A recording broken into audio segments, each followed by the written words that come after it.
She was 65. She had spent her career teaching people how to use computers back when most people didn't know what they were for. She had been working on a doctorate for 4 years and she was stuck, not because she lacked the talent, because she had stopped believing it was still hers to finish.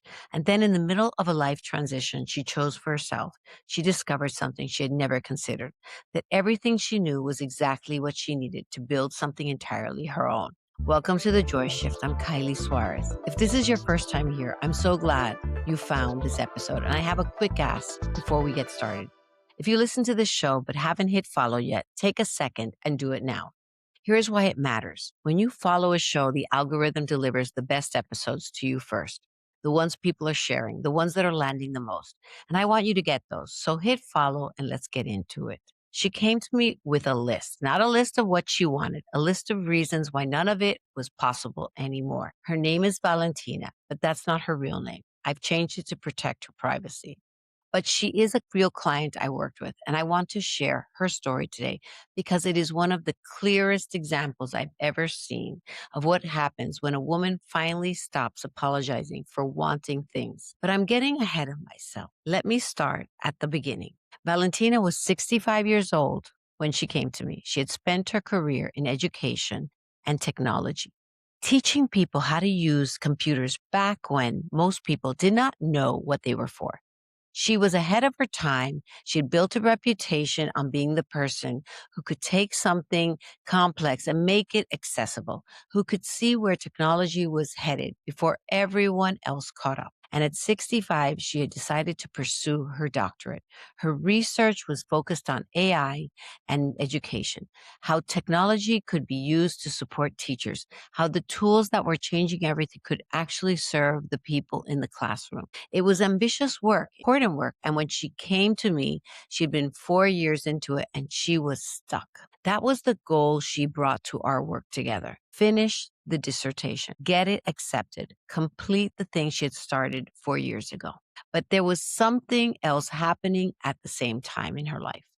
Valentina had been living in the United States and she had made a decision she was going to return to her home country, where she had had a house, where she had family already established, because she had looked at her financial situation honestly and decided that going back was the smart move, the responsible move, the move that meant she would not become a burden on her children. I want you to hear it the way I just said that. She decided. She looked at the situation. She made the call. This was not something that happened to her. This was a woman doing what she had always done, taking care of things, making the practical choice, being the responsible one. And that is exactly where the problem was hiding, because Valentina was so good at being practical, so good at being responsible, that she had almost convinced herself the dissertation did not matter anymore, that wanting to finish it was selfish, that the smart thing to do was to let it go, move on, and stop wanting something that felt too big for the life she was building. If you are a woman who has spent her life being the capable one, the one who figures things out, the one who carries things, the one who does not ask for help, you know what this sounds like. You know what it feels like to talk yourself out of your own wants in the name of being practical. It is the story you have been telling yourself so long it feels like a fact. The story that says, I am the one who holds things together. My wants come last. For listeners new to the show, what I call the sentence is a story you have been living inside so long you forget it was a story. It feels like a fact, but it's not. It's a sentence you can rewrite. That was the sentence Valentina was living inside when she first started working together. Now, your version of this probably looks different. You are probably not making an international move. You're probably not 4 years into a dissertation. But I would guess you know what it feels like to carry a want you keep explaining away before you let yourself say it out loud. I would guess you know what it feels like to be so good at being practical that you have forgotten you are also allowed to want things. That is the thread that connects Valentina's story to yours. Hold on to it. Valentina came to me to finish her dissertation. That was the stated goal. 4 years in, she was stuck and she wanted help getting unstuck. But here is what I had noticed.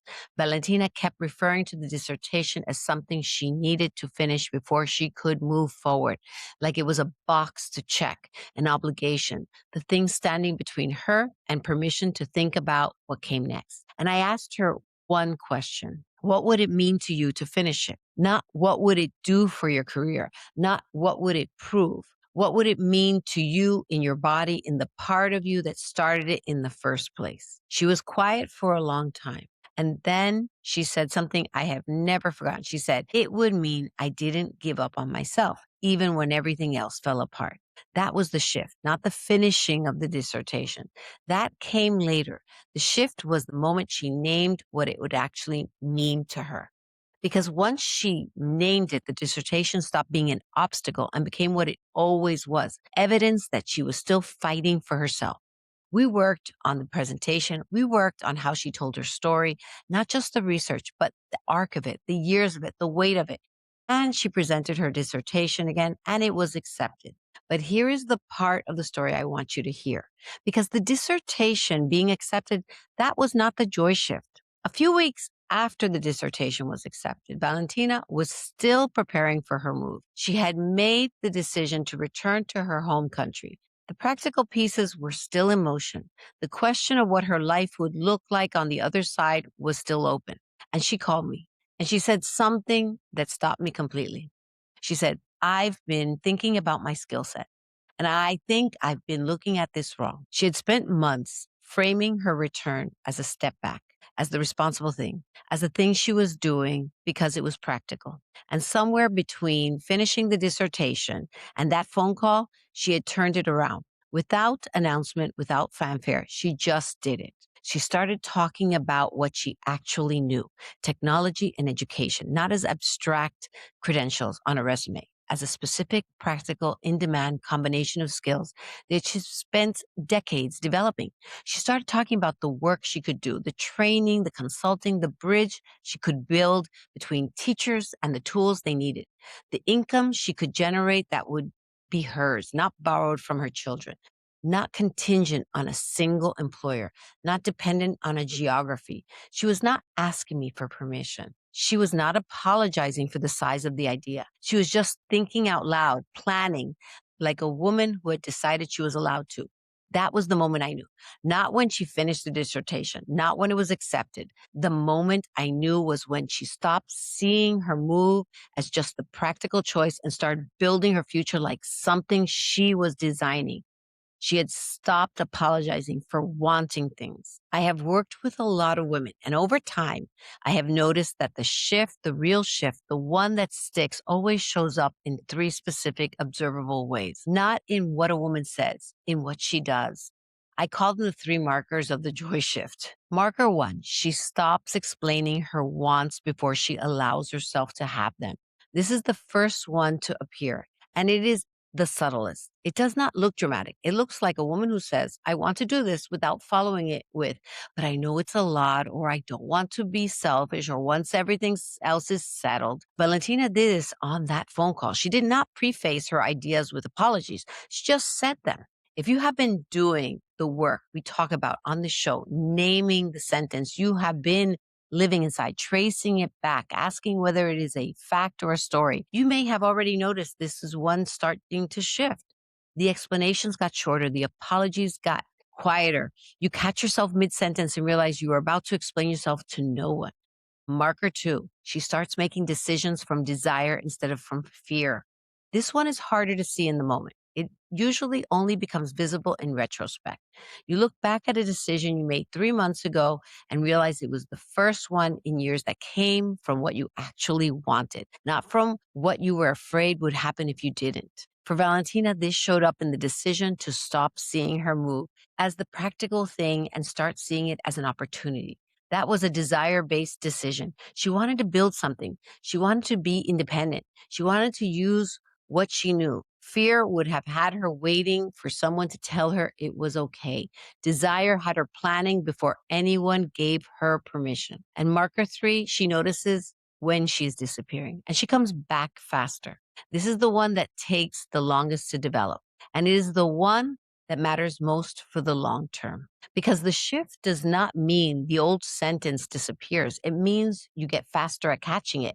You notice sooner when you have gone quiet, when you have gone small, when you have started explaining yourself again and you come back, not perfectly, not without effort, but faster than before. Valentina still has hard days. She told me that. There are still mornings when the old sentence is louder than the new one, but she notices it now and she comes back. This is the joy shift, not the absence of the old story, the ability to see it and choose differently. I want to be honest about something for a moment because we talk a lot on this show about what is possible when you stop apologizing for wanting things. But we do not talk enough about what happens when you don't. And here's what happens: you get very good at a life that was never actually yours. The explanations become automatic, the apologies become invisible. You stop noticing you are doing it because it has become the way you breathe. And one day you look up and realize you have spent 10 years, 20 years building something that makes perfect sense from the outside and feels like someone else's house from the inside. That is the cost. Not a dramatic collapse, not a crisis, just a slow, steady disappearance, the kind nobody notices, including you. Valentina almost lived that story. She was a few decisions away from it, the version where she went back, let the dissertation sit unfinished, called it the practical choice, and told herself she would just be grateful for what she had. She chose a different story, and that choice is available to you too. I want to ask you something before we close. Of these three markers, stopping the explanations, making decisions from desire, noticing when you disappear and come back faster, which one feels furthest away from where you are right now? Not the one you want to have, the one that feels most distant, the one that, if you're honest, you are not sure you have ever experienced. I am asking because that marker is not a flaw, it's a direction. It is the next thing the work is for. And here's one thing you can do this week. The next time you catch yourself starting to explain a want before you let yourself have it, stop. Just stop. Mid sentence. You do not have to change the want. You do not have to act on it. Just notice the explanation and let it go. See what it feels like to want something without a disclaimer attached. That is the 5% move. That is where this starts. On Friday, we're going to sit with that question together. I'm going to give you 3 prompts, one for each marker, and we're going to find out exactly where you are. Not to judge it, to name it, because you already know what naming something does. It makes it visible. And once you can see it, you can move. Valentina finished her doctorate at 65.